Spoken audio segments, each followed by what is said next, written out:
आज हमको सही मायने में ब्राह्मण बनने की ज़रूरत है। ब्राह्मण वो नहीं जो सिर्फ जनेऊ धारण करें, जाति से ब्राह्मण नहीं, क्योंकि जाति वाले ब्राह्मण को तो आप देखते हो आज किस तरह से उनका आज जीवन शैली है। बिना मांस मदिरे के उनका भोजन नहीं होता, हर तरह के विकार से वो ग्रसित हैं। तो उस तरह के ब्राह्मण नहीं बनना है। जाति से ब्राह्मण नहीं, धर्म से ब्राह्मण नहीं, कर्म से ब्राह्मण बनना है। हमको अपने सोच को, अपने भोजन को सतोप्रधान बनाना है, सात्विक भोजन करना है, अपनी दृष्टि, वृत्ति और कृति में पवित्रता लेके आनी है, पवित्र स्वरूप बनना है, ईश्वर की याद में रहना है और ईश्वरीय ज्ञान को और लोगों को भी बांटना है। इसको बोलते हैं एक्चुअल ब्राह्मण, क्योंकि ब्राह्मण बनने के बाद ही हम देवता स्वरूप बन सकते हैं। क्योंकि अगला जो युग आएगा वो सतयुग का युग है और वहाँ पे देवी देवता ही निवास करते हैं। तो हम में से ही देवी देवता बनने हैं। ओके, बहुत से लोगों ने यहाँ पे फिल्टर हो जाना है। तो जो सही मायने में ईश्वर से जुड़ा रहेगा उस युग में वो अच्छा पद पाएगा। ये संगम युग है, इसमें ईश्वर खुद आते हैं एक बूढ़े तन में, प्रजापिता ब्रह्मा बाबा के तन में, हम मनुष्य को, जीवात्मा को ज्ञान देने के लिए। हम सब उनकी संतान हैं, वो हमारा परम पिता है जो हमको ईश्वरीय ज्ञान, शिव बाबा का ज्ञान देते हैं। तो आज हमको उस पढ़ाई को करना है और उसको धारण करना है और बाकी के लोगों को भी धारणा करवानी है, उनको रास्ता दिखाना है। ये एक बहुत बड़ी सेवा है। बेहद के भाव से पढ़कर औरों को भी पढ़ाना है, दिव्य गुण धारण करना है और औरों को भी दिव्य गुण धारण करवाना है। इस श्रेष्ठ संगम युग में हमको श्रेष्ठ कर्म करना है। इस दुनिया में दुख को देखकर हाय तौबा नहीं मचाना, हमेशा समझना है कि ये एक ड्रामे का हिस्सा है और एक दिन दुख के बादल भी छट जाएंगे।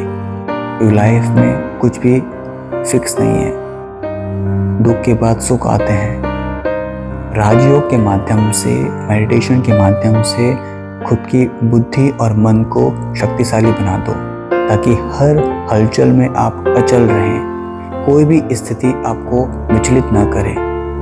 आप स्व स्थिति में बने रहेंगे, पर स्थिति में नहीं। मन की एक्सरसाइज करनी है, हमको कुछ ऐसे शेड्यूल बना देने हैं ताकि हम ईश्वर को याद करें। तो इसके लिए आप पूरे दिन भर में, पूरे सुबह से लेकर शाम तक कुछ टाइम को फिक्स कर सकते हो। जैसे कि मॉर्निंग में 3:30 से 4 बजे ब्रह्म मुहूर्त के टाइम पर हम ईश्वर को याद करें।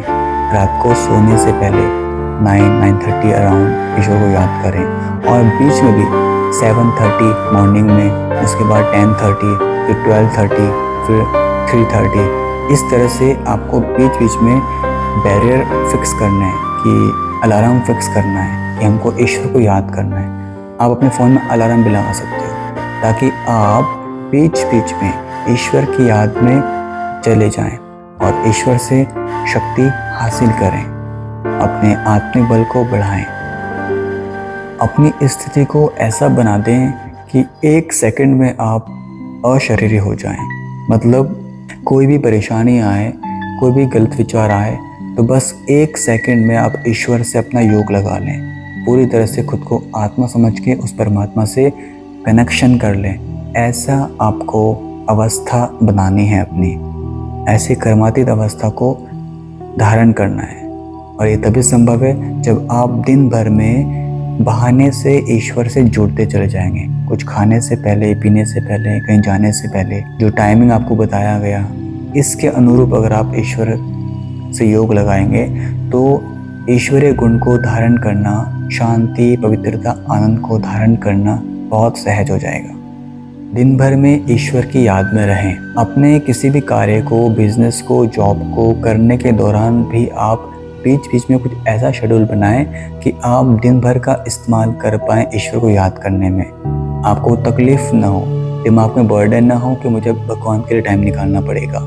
तो इससे आत्मिक बल मजबूत बनता है और आप ईश्वरीय गुण, दैवीय गुण को धारण कर पाते हैं।